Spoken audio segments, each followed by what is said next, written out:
السجدہ کی آیت نمبر 33 ہے۔ الحمدللہ وکفی سلام علی عبادہ الذین اصطفی خصوصاً علی سید الرسل وخاتم الانبیاء وعلی آلہ واصحابہ الاتقیاء اما بعد فاعوذ باللہ من الشیطان الرجیم بسم اللہ الرحمن الرحیم ومن احسن قولا ممن دعا الى اللہ وعمل صالحا وقال اننی من المسلمین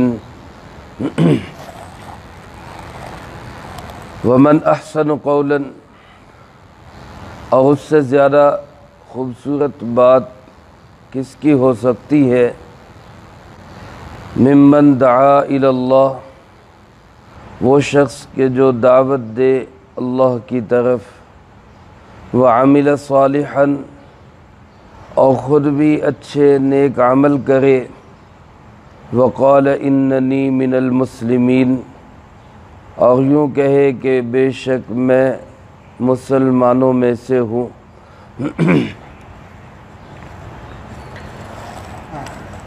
اس آیت مبارکہ میں اللہ رب العالمین نے دعوت الی اللہ کی اہمیت اور فضیلت کو بیان فرمایا ہے۔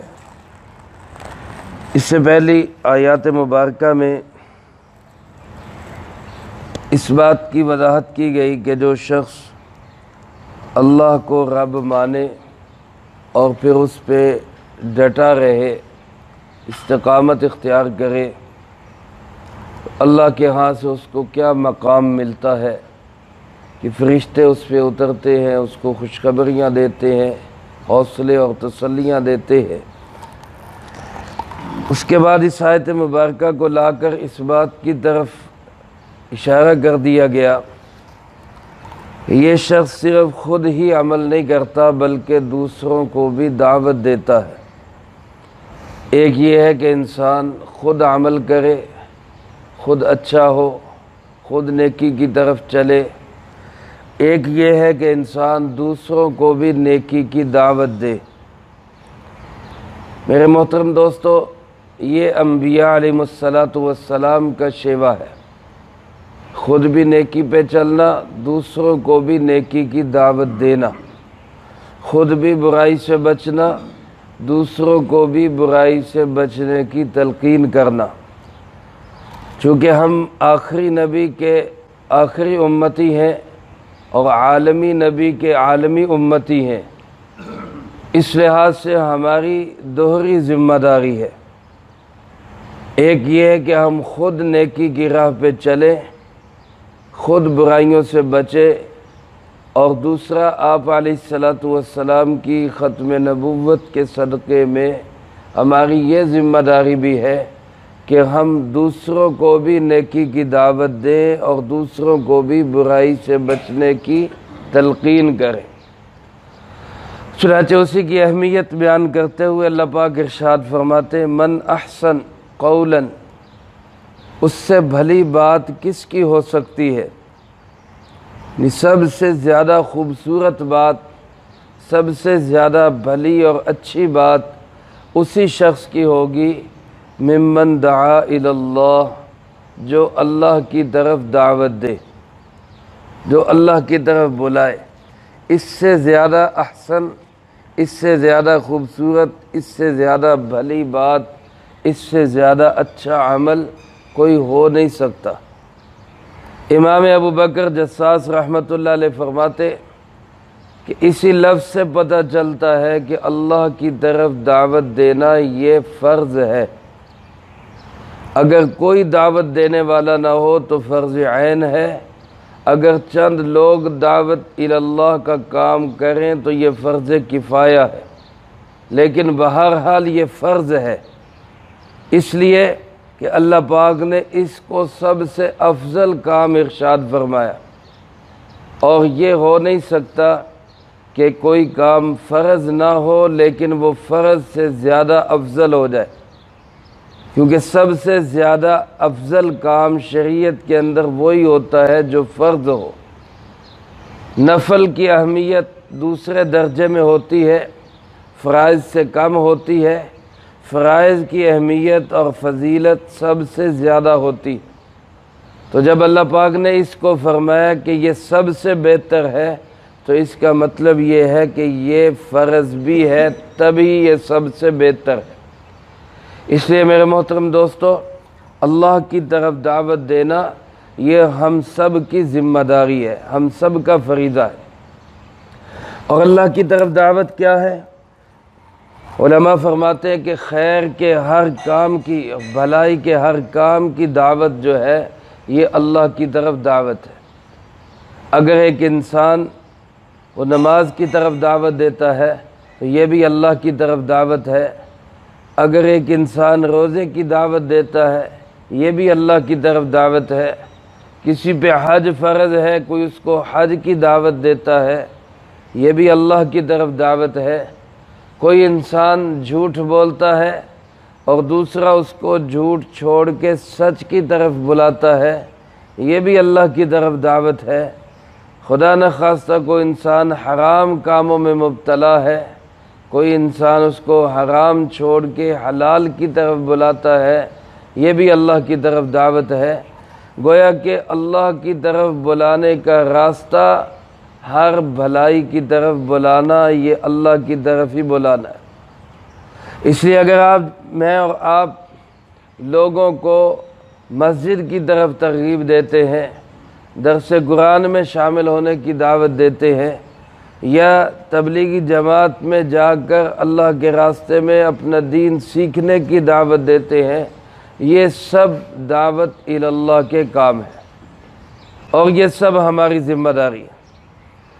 میرے محترم دوستو، اما جان سیدہ عائشہ صدیقہ رضی اللہ تعالیٰ عنہ ارشاد فرماتی ہے کہ جو شخص اذان دیتا ہے، مؤذن، وہ فرمائے جب نماز کی دعوت دے رہا ہے، اللہ کی توحید کو بلند کر رہا ہے اور رسول اللہ صلی اللہ علیہ وسلم کی رسالت و ختم نبوت کا پرچار کر رہا ہے، تو یہ آیت کا مفہوم اس مؤذن کی بھی فضیلت کو بیان کرتا ہے، بلکہ فرمایا کہ یہ آیت نازل ہی مؤذنین کی فضیلت میں ہوئی ہے۔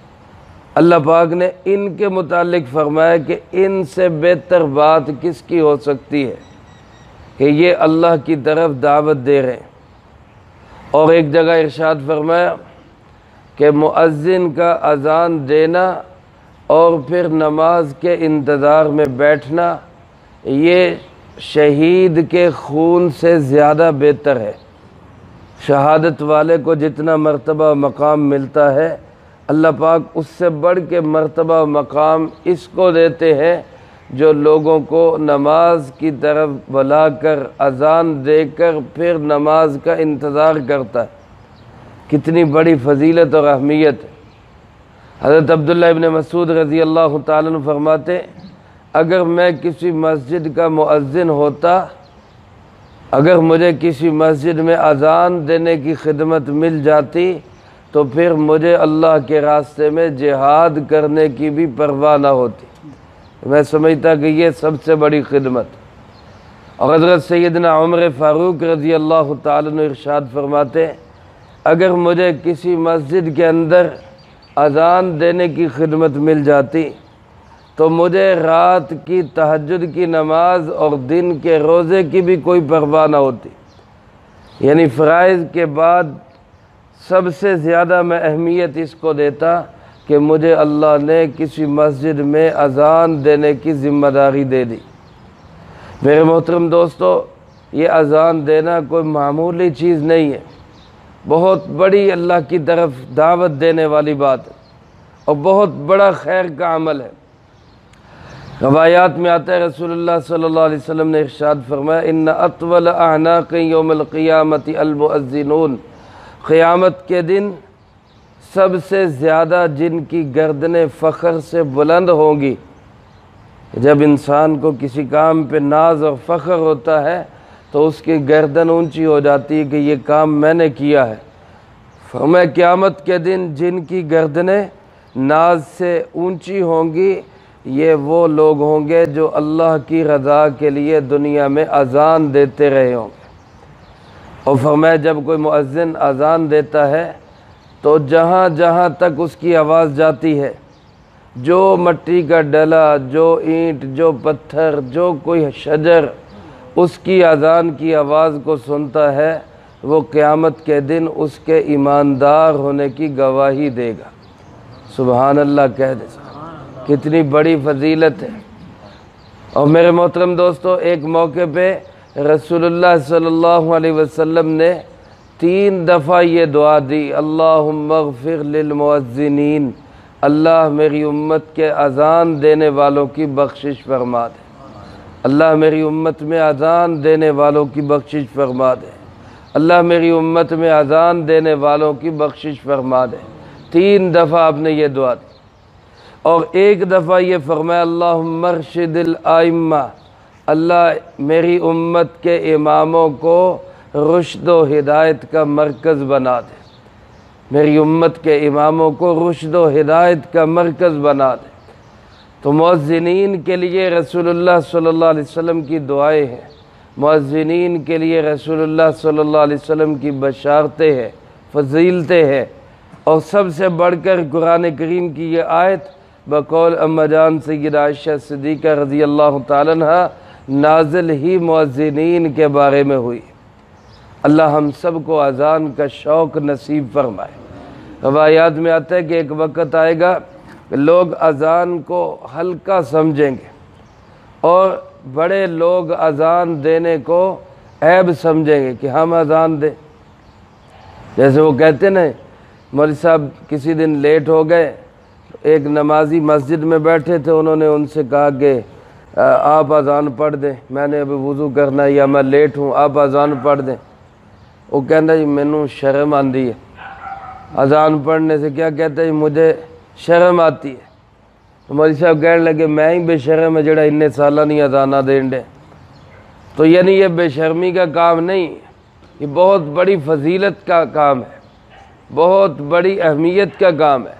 اور آپ نے فرمایا کہ ایک وقت آئے گا لوگ اس کام کو کمزور لوگوں کی طرف سپرد کر دیں گے، یہ ہلکے لوگ بس یہ کام کریں، باقی ہم تو بڑے لوگ ہیں، ہم اذان کیوں دیں۔ تو اللہ ہمیں اذان کا شوق نصیب فرمائے۔ جس نے اذان دی اور اللہ کی رضا کے لیے دی، اس میں کوئی لالچ، کوئی طمع، کوئی مقصود، کوئی بلے بلے، کوئی واہ واہ، شہرت مقصود نہ ہو، اس کے لیے بہت بڑی فضیلت ہے۔ اور سب سے بڑھ کر یہ کہ اللہ پاک ارشاد فرما رہے ہیں کہ اس سے بھلی بات کس کی ہو سکتی ہے جو لوگوں کو اللہ کی طرف دعوت دے، اللہ کی طرف بلائے۔ میرے محترم دوستو، یہ فریضہ ہم سب کو ادا کرنا چاہیے، اذان کی شکل میں بھی ہو، ویسے بھی ہم اپنے کسی بھائی سے ملیں اور کہیں بیٹھیں، کہیں بیٹھک ہو، کہیں کسی سے ملاقات ہو، ہم سب کو ان کو اللہ کی طرف بلانا چاہیے، مسجد کی طرف دعوت دینی چاہیے، اور اسی طرح درس قرآن میں شامل ہونے کی دعوت دینی چاہیے۔ تو یہ دعوت دیں گے نا سارے انشاءاللہ۔ اللہ پاک فرماتے ہیں کہ وہ دوسروں کو دعوت بھی دیتا ہے اور وَعَمِلَ صَالِحًا، خود بھی اچھے عمل کرتا ہے۔ دعوت کا اصل فائدہ ہی تب ہوتا ہے جب بندہ خود بھی اچھے اور نیک عمل کرے، ورنہ بعض دفعہ لوگ کہہ دیتے ہیں کہ جی خود تو عمل کرتے نہیں ہو، ہمیں دعوت دیتے رہتے ہیں، پھر دعوت کی تاثیر میں کمی ہو جاتی۔